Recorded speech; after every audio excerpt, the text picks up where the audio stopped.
1939, audience are sitting in a theater watching a girl named Dorothy walk through a dusty Suburban farmhouse in Kansas. She opens the door and she steps through, and in that second, cinema changed forever. Black and white walked so color could run. Color wasn't just a feature, it was an emotional awakening. People in the audience reportedly gasped, some even cried. Imagine discovering saturation for the first time, because color isn't just what things look like, it's how things feel. My fellow human, welcome to Movie Optics.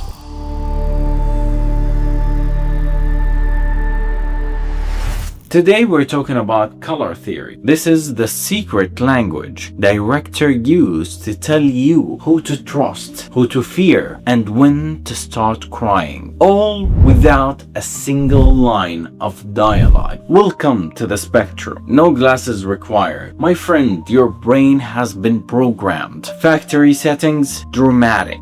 By millions of years of evolution to react to a specific wavelength. Red, the color of blood and fire. It means pay attention. It's aggression, passion, or danger. Subtle?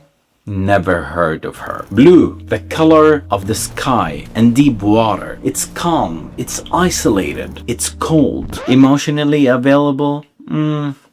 Debatable. The color yellow, the color of the sun, but also of sickness and caution. In movies, it often represents obsession or instability. Sunshine with trust issues. Think of Mr. Knight. The sixth scene, he used a red ballot strategy. He banned red from the entire movie except for objects that were touched by the spirit world. When you saw a red doorknob or a red sweater, your brain felt a jolt before you even knew a ghost was there. Almost every blockbuster movie from the last 20 years, from Transformers to Mad Max, looks like it was dipped in a giant vat of blueberry and orange juice. There is a scientific reason for this, my friend. Teal and orange are complementary colors. They sit exactly opposite of each other. Human skin tones are naturally in the orange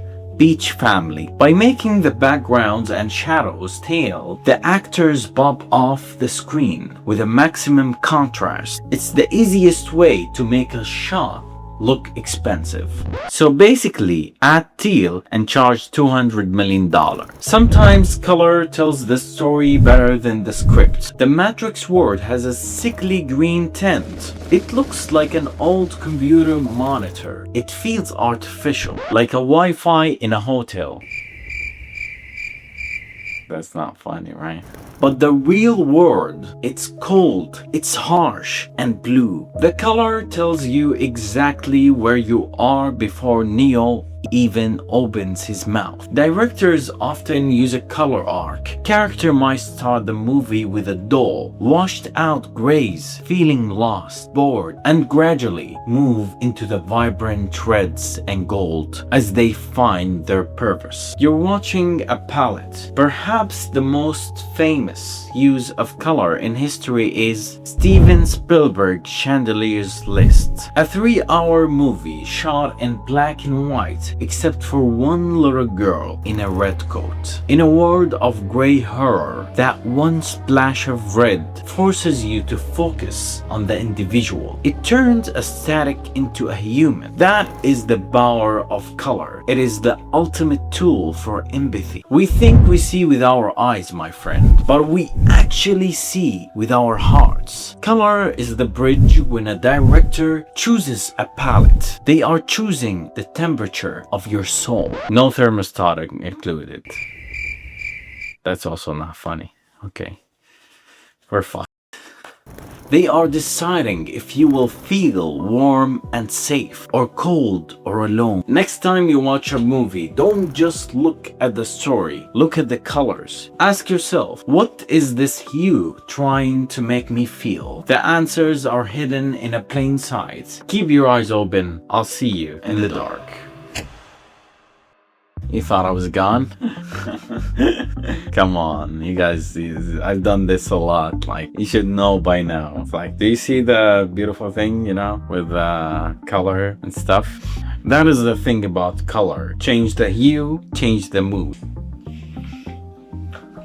If you want to see how deep the spectrum goes, subscribe. Next week, we're repainting something you thought you understood. Until then, don't watch the story. Watch the color.